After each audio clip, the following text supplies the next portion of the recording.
भगवान ने कहा कि हाँ, अब ये 4 घर मेरे नहीं हैं, कलयुग में ये 4 घर मेरे नहीं। कहा कि तब 5वां कौन सा कलयुग में घर है? देखो ये श्लोक कहता है, तद फलम नास्ति तपसाम न योगे न समाधिनाम तत्फलम लभते सम्यक कलौ के सब कीर्तनम।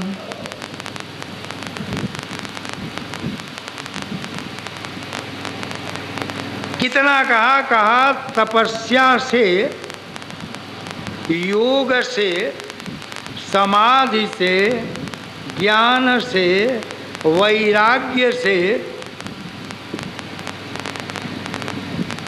जो फल प्राप्त होती है वही फल कलयुग में श्रीमद् भागवत कथा सुनने से प्राप्त हो जाती। केशव के नाम लेने से प्राप्ति हो जाती। अच्छा, मैं जा रहा हूँ क्योंकि भक्ति को कह के आया हूँ कि तुम्हें मैं समझाने आ रहा हूँ। वहाँ से आए फिर भक्ति के पास। अब देखो, शुभ व्यक्ति सदगुरु देवर्षि के इन बातों से, जो देवता से बात हुई उस शक्ति से वो 2 जो ज्ञान और वैराग्य मूर्छित थे अब थोड़ी कम मूर्छा में आ गए।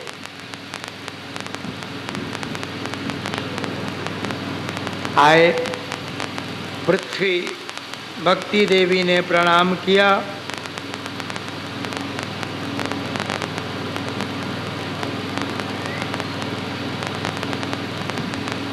प्रणाम करके कहा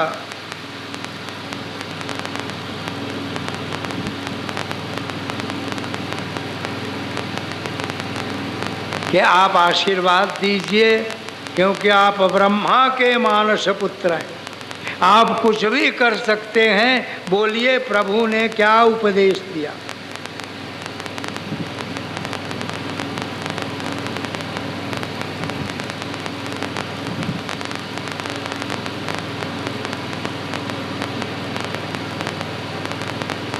कहा बड़ी भारी जिम्मेदारी दे दी,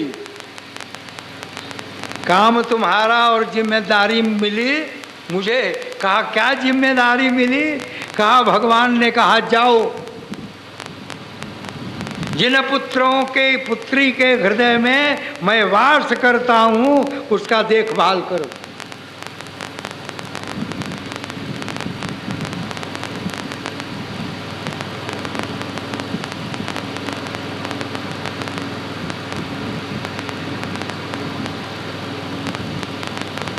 नारद जी आए।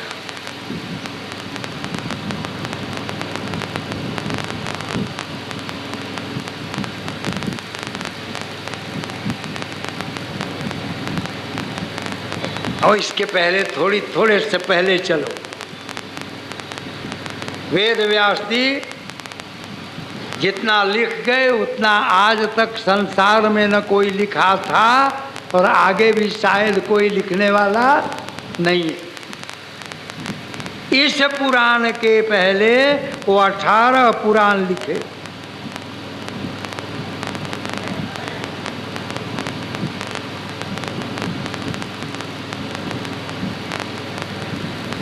और बेचैन थे, रो रहे थे, इधर उधर घूम रहे थे। नारद जी को कलयुग में ज्ञान, वैराग और भक्ति इन 3 की रक्षा करनी थी। पहुंच गए। वेद व्यास जी अपना दुखी थे, दुखी बैठे थे, पहुंच गए वहां और पहुंच करके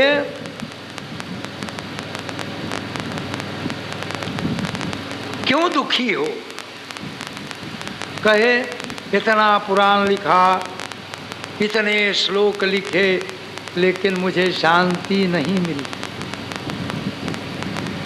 कहा जितने पुराण तुम लिखे उसमें तुमने ज्ञान का कसरत किया, बुद्धि का कसरत किया। बोलो वृंदावन बिहारी। ज्ञान का कसरत किया, बुद्धि का कसरत किया। अब तुम भक्ति का कसरत करो और भक्ति में शास्त्र लिखो। श्री राम जय राम, श्री राम जय राम। तब जो शास्त्र की रचना हुई उसका नाम है श्रीमद्।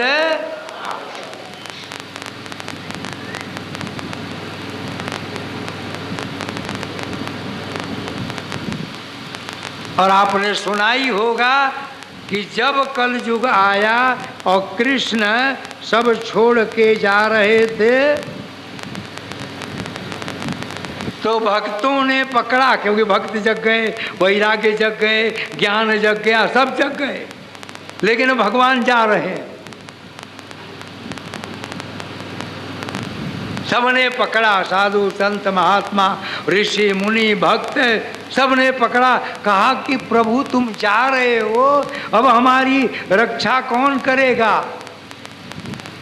तब उन्होंने कहा मैं जा नहीं रहा हूं, मेरा संपूर्ण सच्चिदानंद स्वरूप, साकार स्वरूप, निराकार स्वरूप, ज्ञान स्वरूप, भक्ति स्वरूप, आनंद स्वरूप सब इस भागवत में रहेगा और यही भागवत श्री कृष्ण बन के संपूर्ण कलयुग की रक्षा करे।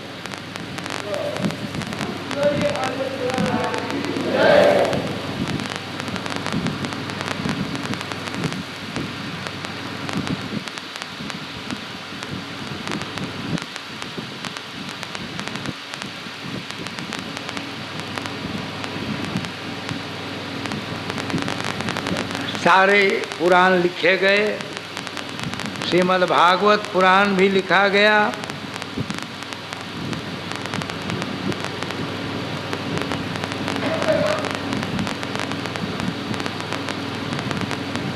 लेकिन एक शर्त लगाया गया, श्री राम जय जय राम, मुरली मनोहर राधे श्याम, मुरली मनोहर राधे श्याम।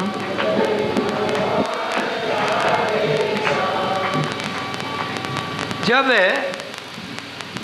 ज्ञान की कमी होती है, नारद ने कहा कि अब हमें ज्ञान की स्थापना करनी है।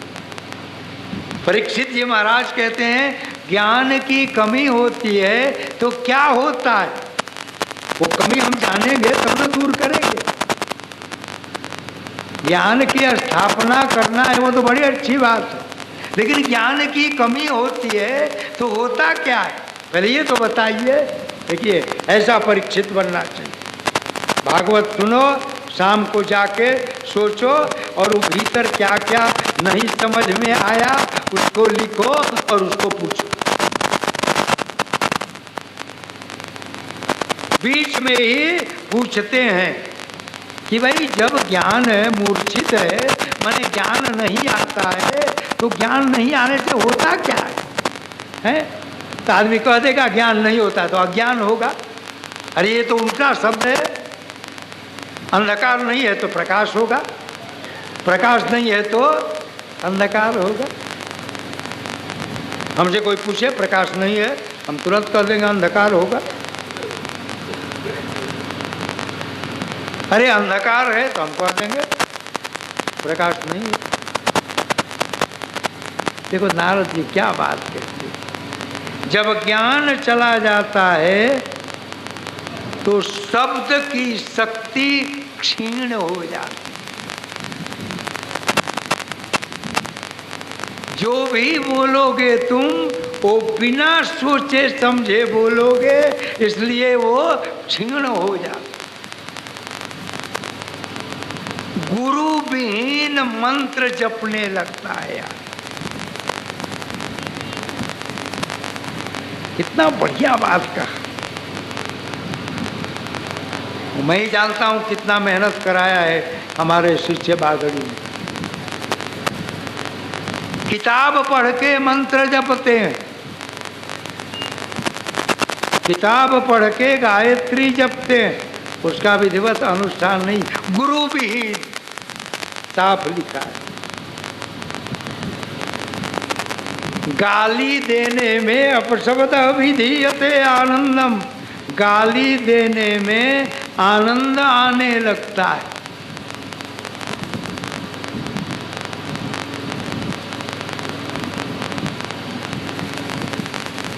लाभ के लिए झूठी प्रशंसा करने लगते हैं।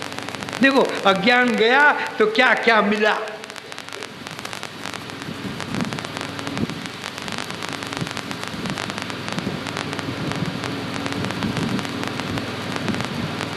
ठीक ठीक बात कहने पर लोग आघात करने लगते, मारने लगते।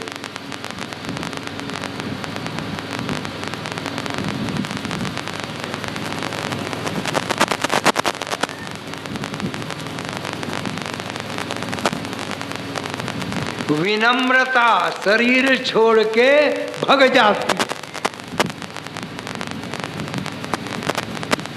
ओ इतना काम होता है। और हम तो एक आध इम्पोर्टेंट बता दिया आपको। शास्त्र पर प्रतिवाद शास्त्रार्थ होने लगता है। ये बहुत बहुत विचित्र बात है। किताब पर शास्त्रार्थ कीजिए, शास्त्र तो सत्य है, सत्य पर वाद विवाद नहीं होता है।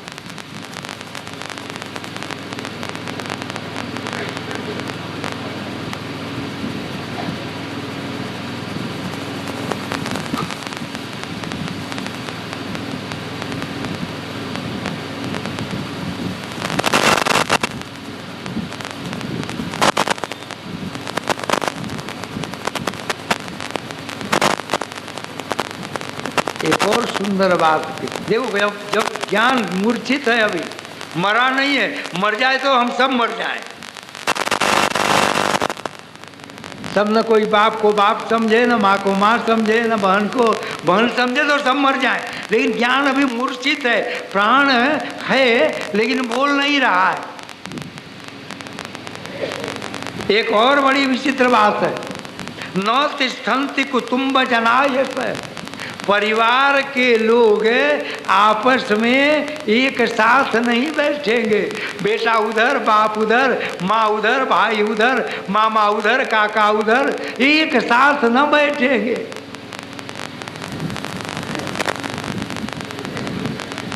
अज्ञान मूर्छित है, तब हमारी ये सुंदर दुर्दशा है।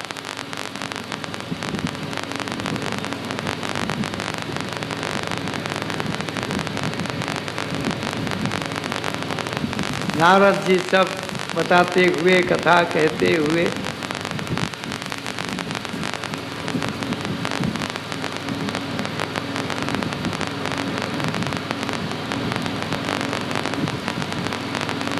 नारायण ने नारद से एक लाइन में विचित्र बात कह दी। नारायण बड़ी अच्छी बात कही। श्रीमद्भागवत, ये श्रीमद्भागवत क्या है? प्रत्यक्ष कृष्ण मूर्ति भी। श्रीमद्भागवत भगवान श्री कृष्ण की प्रत्यक्ष मूर्ति है। बोलो वृंदावन बिहारी लाल। ये पुस्तक नहीं है लेफ्ट राइट करने की। कहा नारद, जन जन को जाके बता दो कि श्रीमद्भागवत श्री कृष्ण की प्रत्यक्ष मूर्ति है। ये श्रीमद्भागवत के घर में पूजा करने से साक्षात श्री कृष्ण की पूजा होती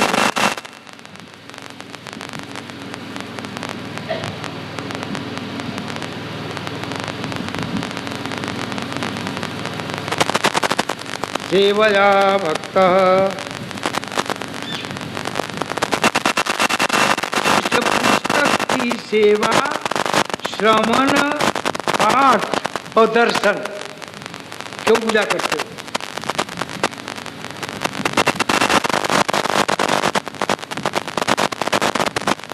इस पुस्तक के दर्शन से, दर्शने श्रीमद्भागवत, इस पुस्तक के दर्शन से, कौन सा पुस्तक? पूजयताम कथा भी, जिस कथा में जिस पुस्तक की पूजा हो उस पुस्तक के। अब ये तो जमाना बदल गया, जमाना बदल गया है तो गलत हम लोग कहते हैं। हमारी भाषा कहती है जमाना तो बदलता नहीं, जमाना बदलता तो सूरज पश्चिम निकलता या उत्तर निकलता। देखो गवाही मिल गई। जमाना नहीं बदला है, बदले तो हम हैं। नहीं तो पहले जितने भक्त होते थे वो सब एक एक भागवत लाते थे, भागवत कथा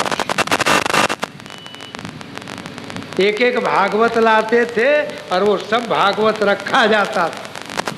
ये ब्राह्मण लोग उसके प्राण प्रतिष्ठा करते थे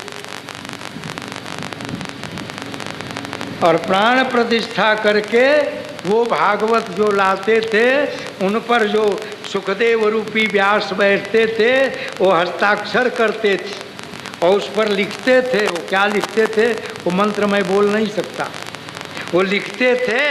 तब वो भागवत घर घर में जाता था। इसमें लिखा है एक श्लोक नित्य, ज़्यादा नहीं तो नित्य एक श्लोक का पाठ करो। नो नास्ति दरिद्रताम, तुम्हारे घर में कभी दरिद्रता नहीं आएगी। बोलो श्री कृष्ण भगवान। अब कौन कहे? हमें कहने में डर लगता है। हम अपने को एक निडर आदमी समझते हैं। न गाली से, न गलौज से, न आलोचना से, न प्रत्यालोचना से हमें कोई डर नहीं होता। उस आदमी को भी ये कहने में डर लगता है।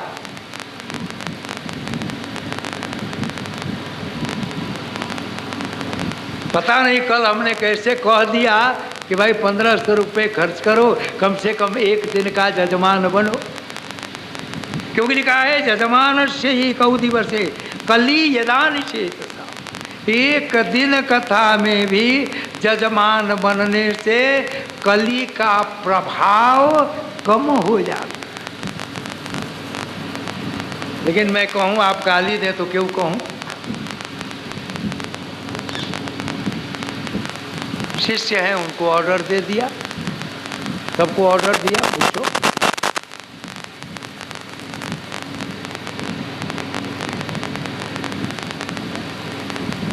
अपने प्रधान शिष्य के मन से चलता तो एक भी जजमान नहीं,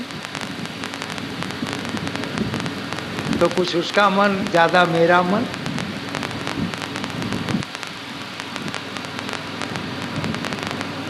तो श्रीमद्भागवत के दर्शन करने से, और कहा श्रीमद्भागवत में दो प्रेम है।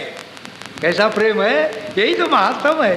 दो प्रेम है, एक प्रेममयी प्रेम है और एक प्रेम रूपामयी प्रेम है। दो प्रेम,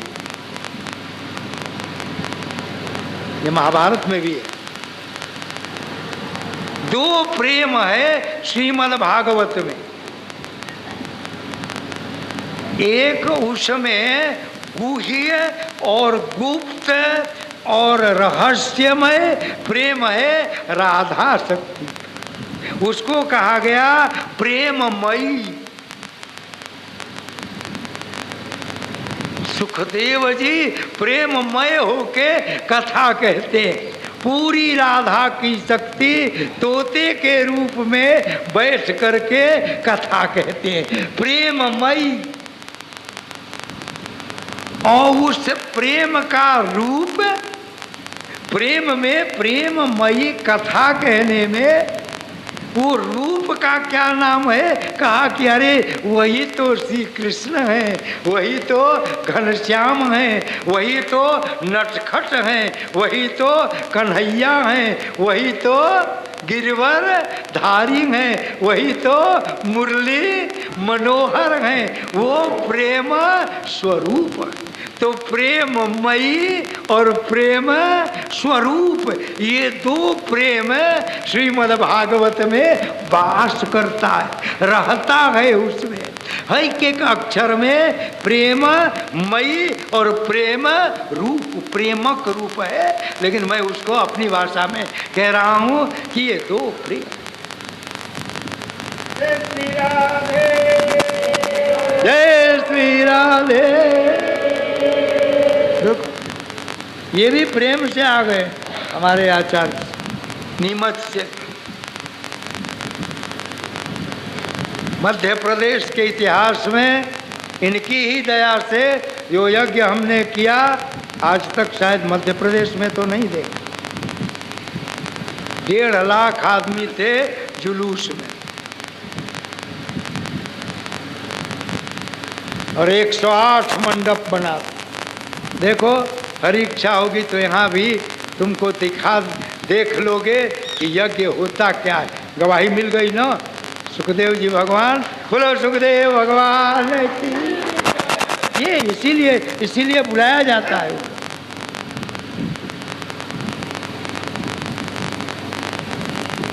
कहा कि ये पुस्तक पढ़ने न आए तो क्या करें? कहा यही तो है, पढ़ने न आए तो आँख से पढ़ो, और वो भी न आए तो बस क्या बोलो, तब बोलना श्री कृष्ण गोविंद हरे मुरारे, हे नाथ नारायण। लेकिन ये पुस्तक लेके क्या बोलना, वो सुन लो पहले। पुस्तक को प्रणाम करना और कहना श्री कृष्ण गोविंद हरे मुरारे, हे नाथ नारायण वासुदेव। ये रहस्य है।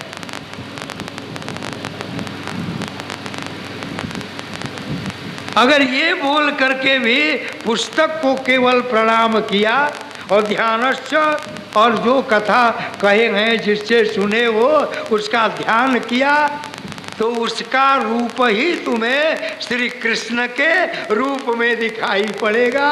बोलो वृंदावन। अच्छा, कहा इसमें 3 अनुभूति है। श्रीमद् भागवत में क्या है? 2 प्रेम है। ये दोनों प्रेम किसका है आप समझ ही गए। कहा कि उतना ही नहीं है, इसमें 3 अनुभूति है। कहा कि अच्छा वो क्या अनुभूति? कहा अनुभव की अनुभूति है। जितने कथा आएंगे बड़े बड़े ऋषि महर्षि के, वो उनके अनुभव की कथा है, अनुभव की अनुभूति है, कथा नहीं, अनुभूति है। फिर त्याग की अनुभूति है, प्रहलाद के त्याग की अनुभूति है, ध्रुव के त्याग की अनुभूति है। और कहा कि इन सब से ऊपर जो तुम्हें प्राप्त होगी वो प्रेम की अनुभूति है।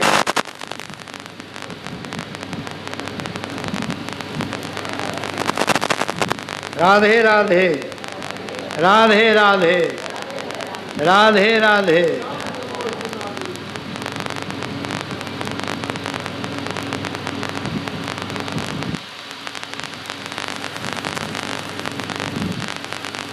भूमि की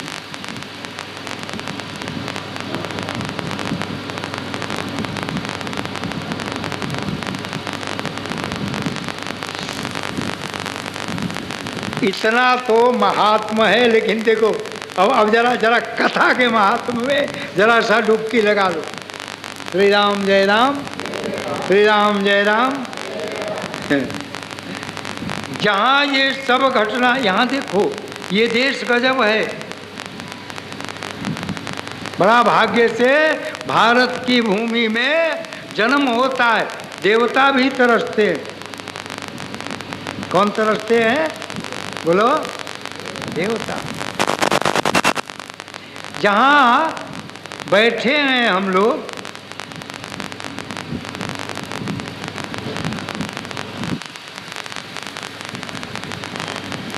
वो भी विचित्र जगह है।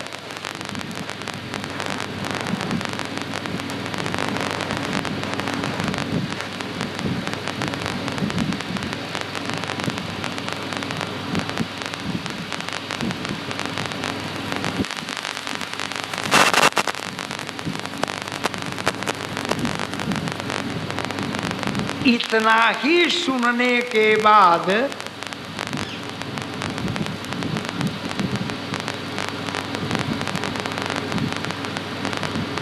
ये सब महात्मा का वर्णन कौन कर रहा है पता है? सनक सनंदन कुमार।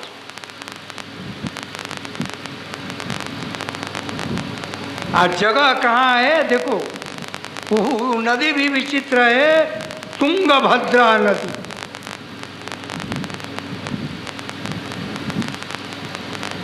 एक एक नाम के रहस्य में जाओ तो एक दिन बीत जाएगा। सभी वर्ण के लोग, विचित्र देखो, नदी का भी महात्म, गंगा का सुनाई है, जमुना का सुनाई है, नर्मदा का सुनाई है, सरस्वती का सुनाई है, एक एक जगह है तुंगभद्रा नदी।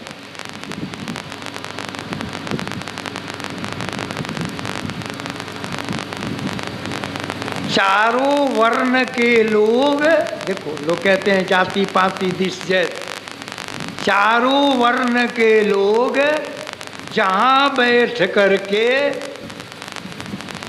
ज्ञान और धर्म और भगवत नाम के प्रचार पर विचार करे, उस नदी को तुंगभद्रा कहते हैं।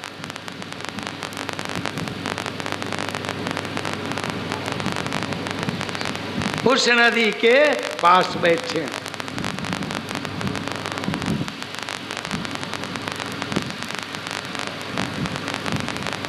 तुंगभद्रा नदी के तट पर जो नगर था, शहर था, नदी में तो नहीं बैठेंगे, शहर था, उसका नाम क्या था?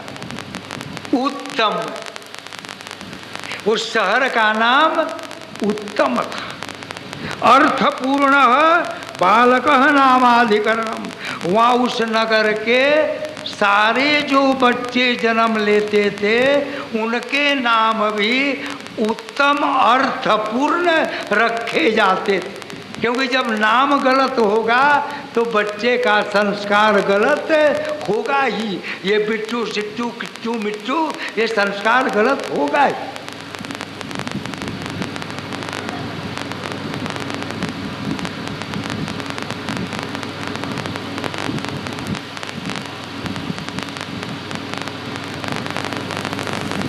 उस उत्तम नगर में कौन रहेगा?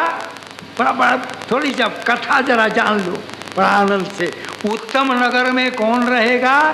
तो वहाँ जो रहते थे, बहुत से लोग रहते थे, विद्वान रहते थे, वो रहते थे, भिखमंगे भी रहते थे, दुकानदार वाले रहते थे, लेकिन वहाँ एक आत्मदेव नाम के ब्राह्मण रहते,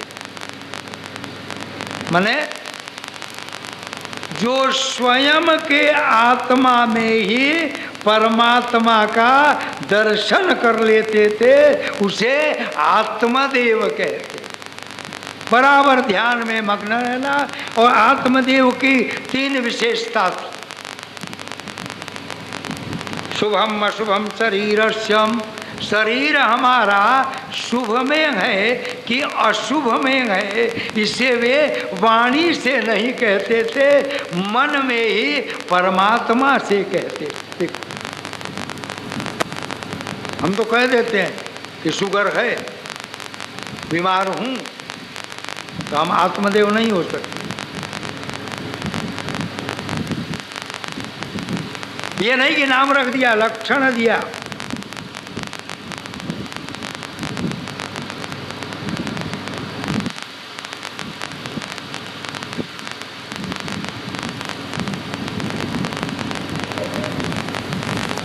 आत्मदेव थे।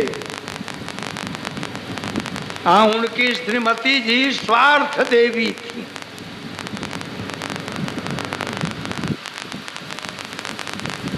वो तो ब्राह्मण बेचारे आत्मदेव थे और श्रीमती जी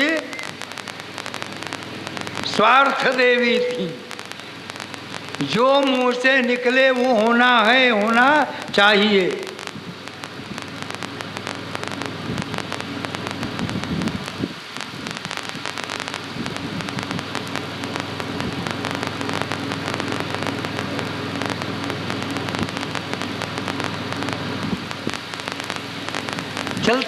चलता गया, नगर में आनंद होता रहा। धन भी था, जन भी था, सब था, लेकिन संतोष नहीं।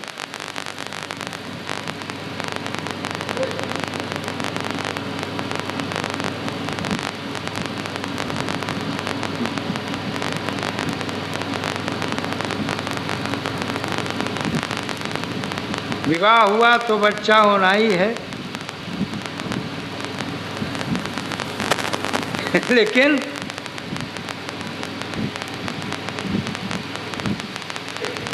आत्मदेव तपस्या से, आशीर्वाद से एक ऋषि ने फल दिया तो सोचा मैं तो आनंद से जिंदा हूँ, संतान की क्या ज़रूरत है। तो आप जानते ही हैं, उसने गाय को खिला दिया और गाय के गर्भ से संतान पैदा हो गया, बच्चा पैदा हो गया। रोना ही था।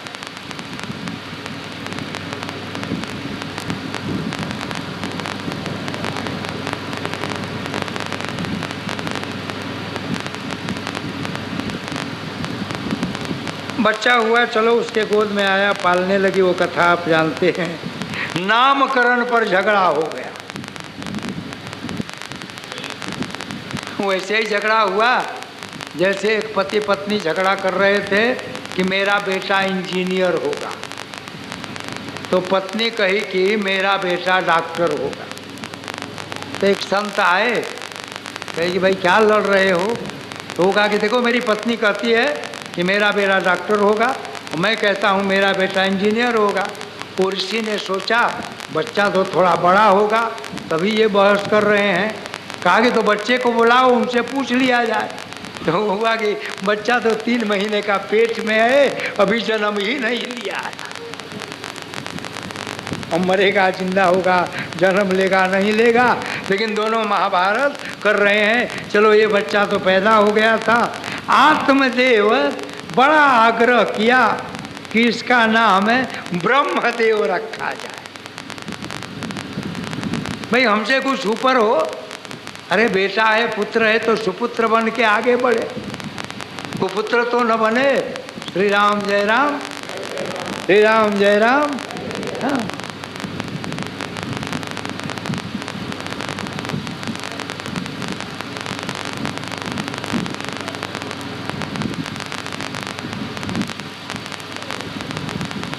नाम तो क्या रखा गया जानते ही हो, धुंधकार। दूसरे बहन का बच्चा पाल रही।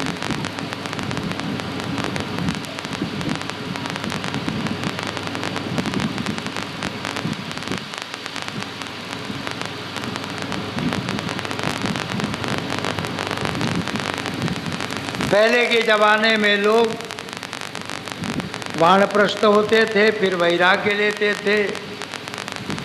लड़के के उत्पात से पिताजी दुखी हो गए। उत्पात, झगड़ा नहीं, रगड़ा नहीं, मार काट नहीं, उत्पात। उत्पात में और झगड़ा में क्या अंतर है?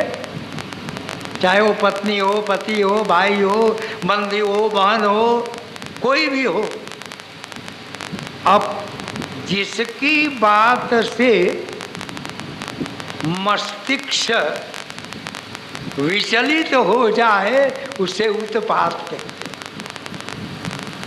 छड़ी से मार दिया, डंडे से मार दिया, कुछ मार दिया, ये कर दिया, वो अलग बात है, वो नहीं, उससे कुछ होने वाला नहीं है।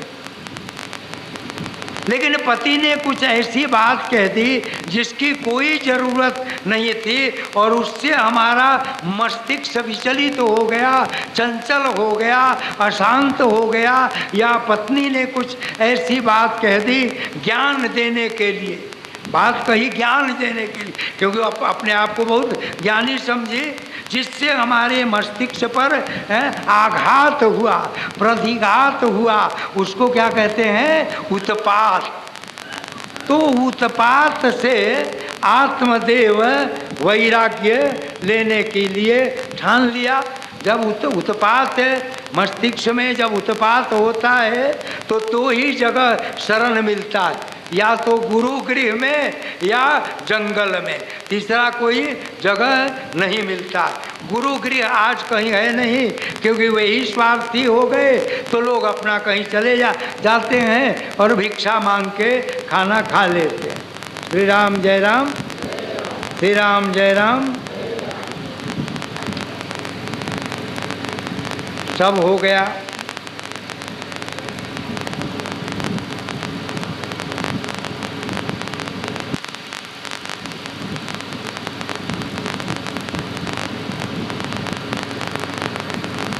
वैराग भी चले गए।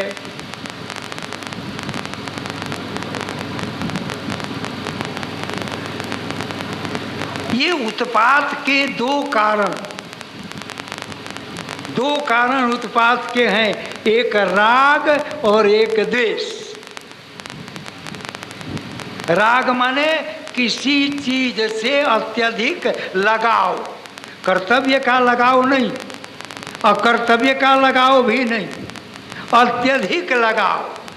जैसे ये कटोरा, इस कटोरे से अत्यधिक लगाव, चलते हैं तो हाथ में, पॉकेट में, इधर उधर अत्यधिक लगाव माने राग। ये राग से भी उत्पात होता है, और द्वेष से भी उत्पात होता है। ये उत्पात के दो मित्र हैं, राग और द्वेष।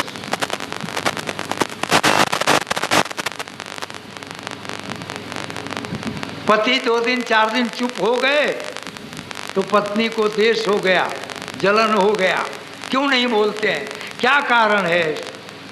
पत्नी 2 दिन खाना बंद किया, रूठ गई तो राग हो गया। तो ये राग और द्वेष से जो ऊपर उठ के काम करे, ऊपर उठ के काम कराना सिखाए, उसी ग्रंथ को श्रीमद् भागवत है।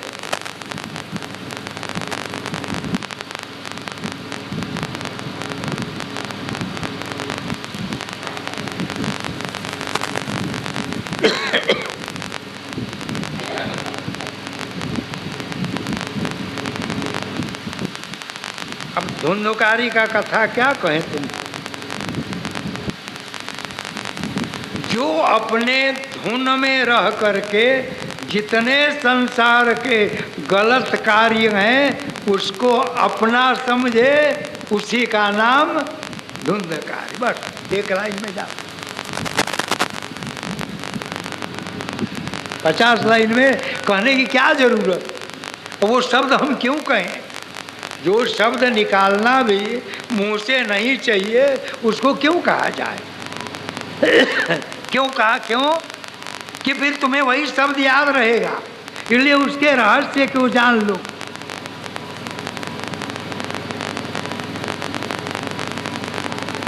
जो नारी को नारीत्व की आंख से न देखे, अपराधी के आंख से देखे, वो धुंधकारी।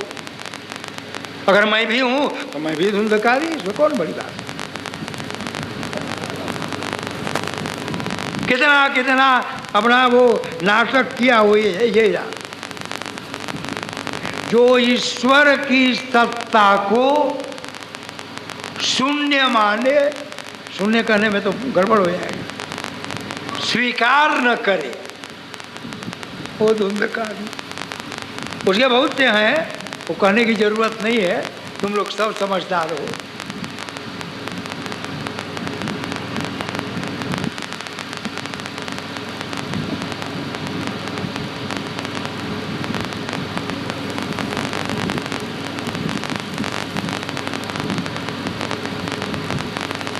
वो मरने के बाद क्या बनेगा बोलो? अगर हम धुंधकारी हैं तो मरने के बाद क्या बनेंगे? अब प्रेत भी दो प्रकार का होता है। हाँ, प्रेत बने, क्या है प्रेत? कह तो दिया प्रेत।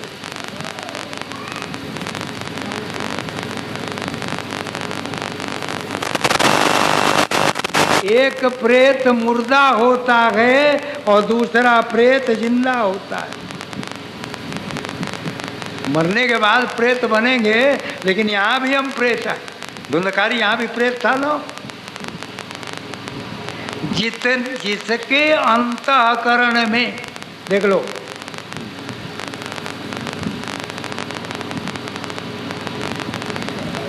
दो प्रकार के प्रेत हैं, एक जिंदा और एक मुर्दा।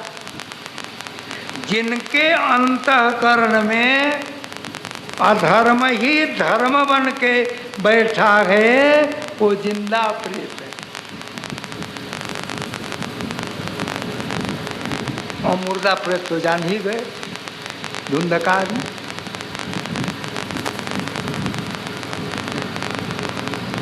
तो कल युग में बहुत से जिंदा प्रेत मिलेंगे, शायद हर घर में 2-4 मिल जाए।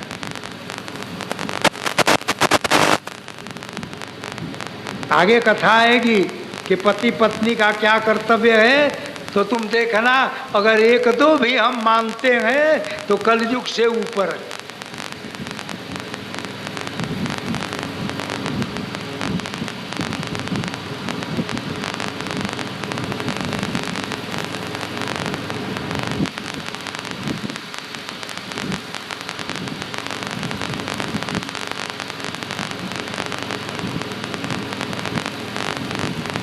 अब प्रेत की मुक्ति भी चाहिए, तो प्रेत की मुक्ति कौन कराए?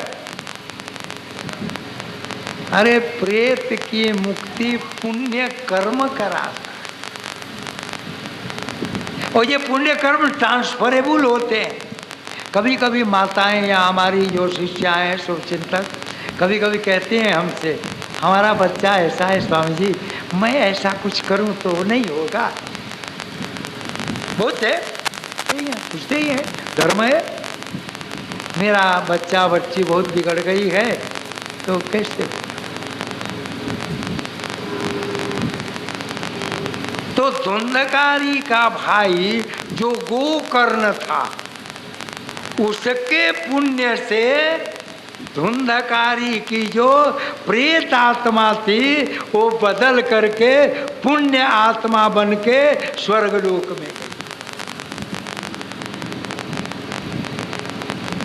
लेकिन उसकी पुण्यात्मा आखिर कहाँ थी, कहाँ बैठी थी? तब वो कहा कि उत्पात से शांति की ओर प्रवेश कराने के ग्रंथ का नाम श्रीमद् भागवत। इतना कथा कहने का लाइन, एक ही लाइन।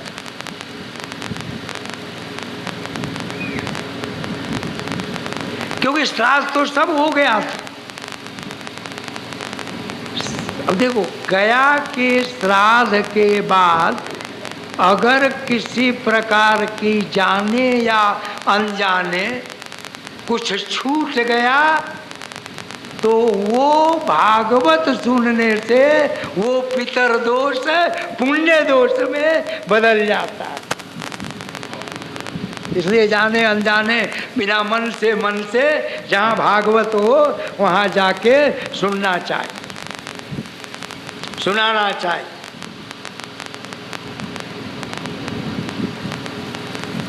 तो श्रीमद् भागवत वो भी कहाँ बैठ के सुना?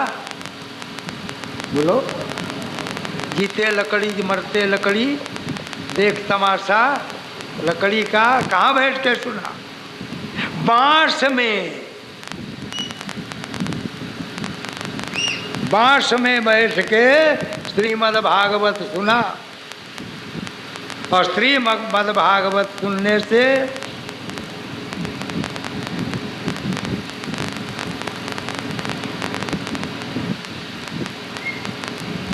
धुंधकारी को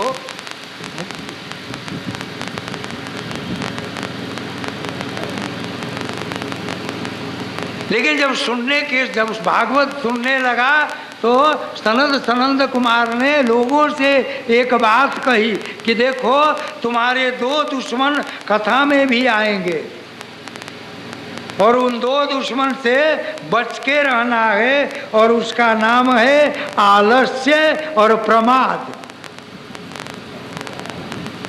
मैंने कहा ना कि कथा सुनाने शिव जी लगे तो उनकी बीवी को झुकनी मैया आ गई, तो हो सकता है तुम लोगों को भी कभी कभी झुकनी मैया आ जाए।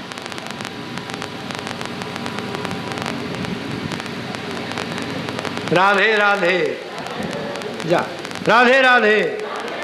जब खाली राधे कहे ना तो क्या कहना, राधे। इसका माने होता है हे राधा मैं तुम्हारे सरेंडर हूँ, तुम्हारे चरणों में हूँ, क्योंकि तुम्हारे चरणों में रहेंगे तो कृष्ण तुम्हारे पास आएंगे तो ऑटोमेटिक दर्शन हो जाएगा। इसलिए जय श्री राधे, ये उसका रहस्य। हाथ उठाना माने सरेंडर।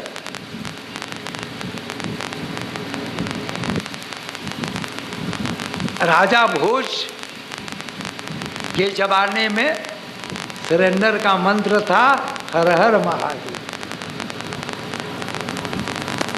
संपूर्ण समर्पण कर दिया, उसका माने हर हर महादेव। तो वैसे ही जय श्री राम।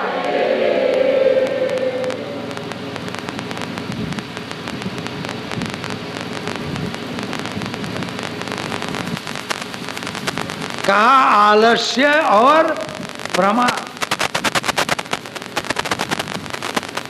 बचपन से ही इनको दूर रखना। अच्छा देखो, एक बड़ी अच्छी बात कही, बहुत अच्छी बात कही, मुझे भी अच्छी लगती है। जो मुझे अच्छी लगती है वही मैं तुमसे कहूँगा, जो मुझे अच्छी ना लगेगी वो मैं कहूँगा ही नहीं, उसको नेग्लेक्ट कर जाऊँगा, छोड़ दूँगा। तो देखो कहता है आलस्य कहाँ से जन्म लेता है, ये नहीं ये कह दिया आलस्य। कहा सूर्योदय के बाद उठने से दिन भर और सोने तक जीवन आलस्य में रहता है। और जितने बच्चे बच्चियां हैं उनमें तेज नहीं है, स्वरूप भी नहीं है, रूप है, क्योंकि रूप वो बनाते हैं, दुनिया भर का क्रीम पाउडर लगाते हैं, रूप है नहीं, रूप बनाते हैं और दो चार बार शीशा में देखते हैं ठीक से बना कि नहीं, ठीक से यहाँ हुआ कि नहीं, यहाँ ये हुआ कि नहीं, ऐसे ऐसे हुआ कि नहीं, वैसे फिर लगा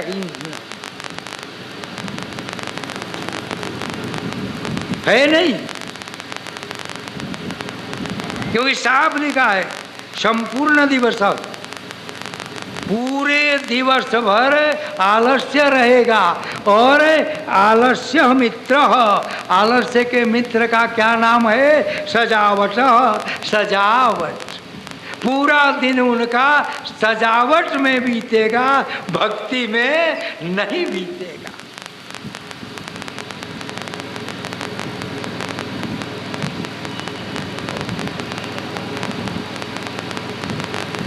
इसीलिए साफ कह दिया सावधान रहना, सावधानस्य।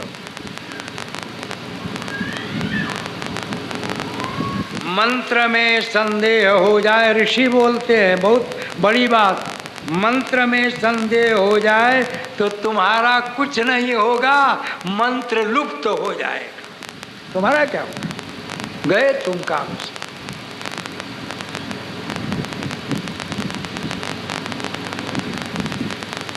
चित्त में व्यग्रता आएगी तो तुम्हारा जप लुप्त हो गया।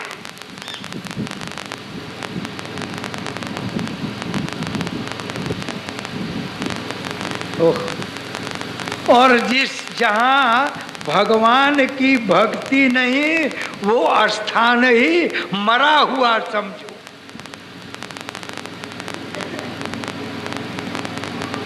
स्थान ही मरा हुआ, जिस घर में भक्ति नहीं, जप नहीं, तप नहीं, ज्ञान नहीं, अनुष्ठान नहीं, भक्ति। अरे जहाँ प्रेम, मैं बड़ा खुश होता हूँ, तुम सोचोगे बहुत खुश होता हूँ, भीतर से खुश होता हूँ जब सुनता हूँ कि मधु हारमोनियम बजाता है और राजेश्वरी भजन करती है, तो स्थान जागृत। ये रोज पति पत्नी करते हैं।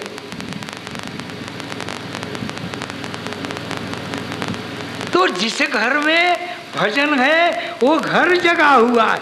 साफ लिखा है कि जहाँ भक्ति नहीं, और भक्ति भजन से आता है, जप से नहीं। जप से शक्ति आती,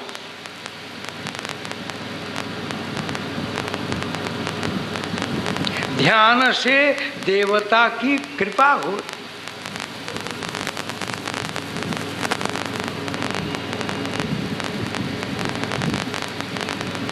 तपस्या से शरीर शुद्ध होता है।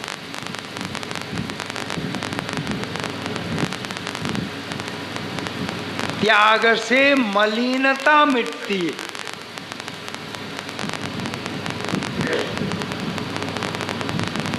दान करने से अपजस मर जाता है। क्या बात।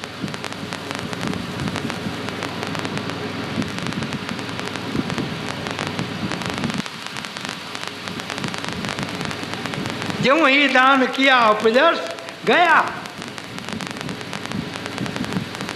मैं नाम नहीं रखूंगा, भागवत में किसी का नाम नहीं रखना चाहिए, लेकिन दो चार ऐसे अपने देश में लोग हैं जो खूब धन कमाते हैं, 1 नंबर से भी और 2 नंबर से भी और 3-4 नंबर होता होगा तो उससे भी, लेकिन इतना दान करते हैं कि वो अपजस से मिट जाता।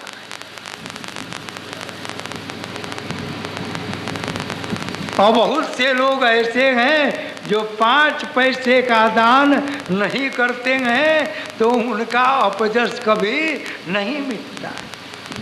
ये सब है, लेकिन जहाँ भक्ति देवी का वास, जहाँ भगवत का नाम होता है, जिस घर में प्रभु के नाम का उच्चारण होता है, वहाँ 2 चीज नहीं आता है।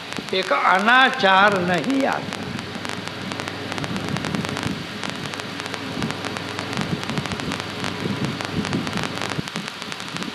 और जमीन कभी अशुद्ध नहीं होता है।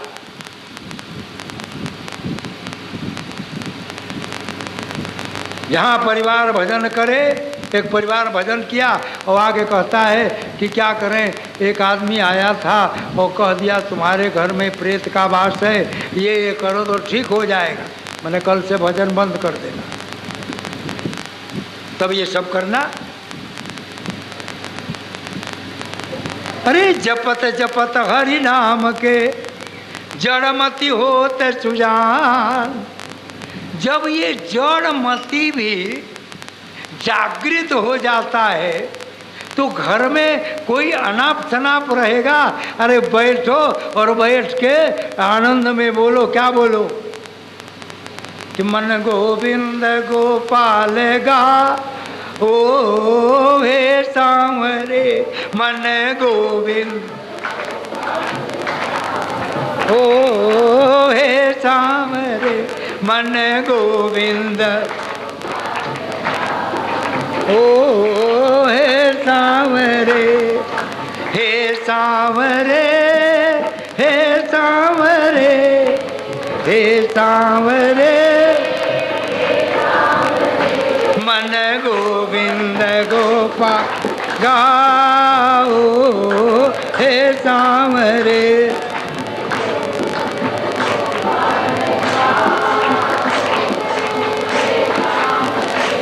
बैठ जाओ घर में, शुरू कर दो मन गोविंद गोपाल।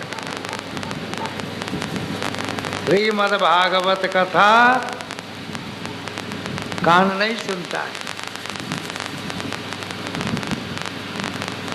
हृदय भी नहीं सुनता है, मन भी नहीं सुनता है, बुद्धि भी नहीं सुनती ना।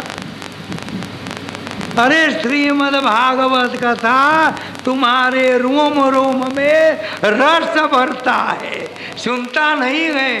क्या होता है? रस भरता है, जो नर नारी के रोम रोम में भगवान कृष्ण के प्रेम का रस प्रदान कर दे।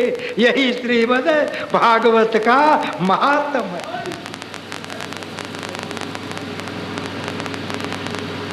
प्रेम रस।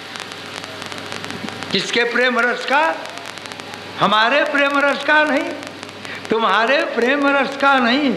जिसने प्रेम रस को तैयार किया, ये समझो, जिसने प्रेम रस को तैयार किया, जिसके संपूर्ण आधार पर अमृतमय प्रेम है, वासनामय प्रेम नहीं है। बड़ी गंभीर बात। जिनके संपूर्ण आधार पर अमृतमय प्रेम है, जिसके संपूर्ण ओठ पर भक्तिमय प्रेम है, और आधार और ओठ भक्ति और प्रेम जिसको मिलाने के लिए, जिसके दोनों के बीच में बंसी है, उस प्रेम के डुबकी लगा देंगे, आनंद आए।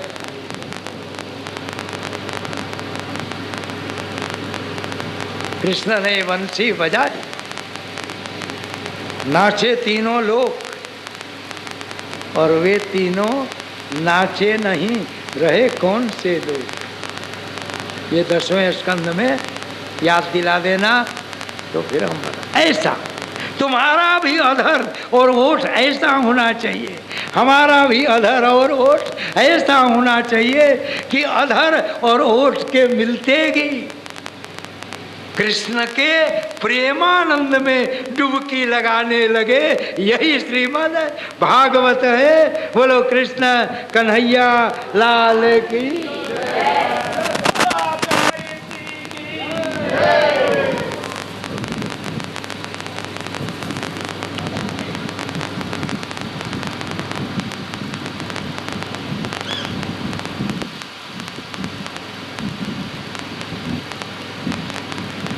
भगवान ने कहा कि हाँ, अब ये 4 घर मेरे नहीं हैं, कलयुग में ये 4 घर मेरे नहीं। कहा कि तब 5वां कौन सा कलयुग में घर है? देखो ये श्लोक कहता है, तद फलम नास्ति तपसाम न योगे न समाधिनाम तत्फलम लभते सम्यक कलौ के सब कीर्तनम।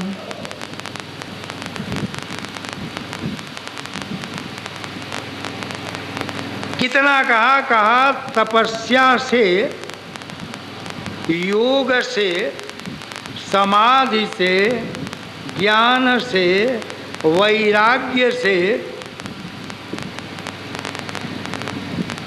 जो फल प्राप्त होती है, वही फल कलयुग में श्रीमद् भागवत कथा सुनने से प्राप्त हो जाती।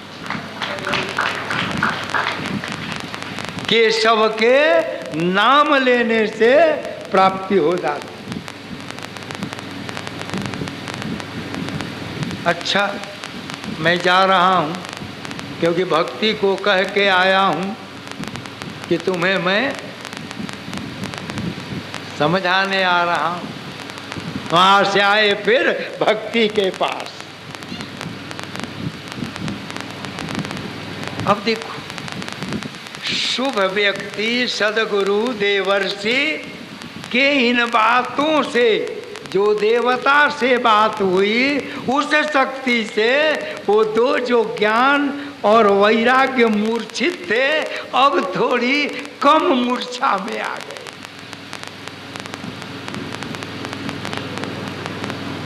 आए, पृथ्वी भक्ति देवी ने प्रणाम किया।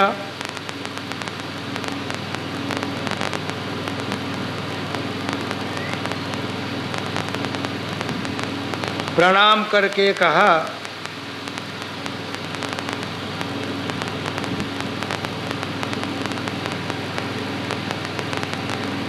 कि आप आशीर्वाद दीजिए, क्योंकि आप ब्रह्मा के मानस पुत्र हैं, आप कुछ भी कर सकते हैं। बोलिए प्रभु ने क्या उपदेश दिया।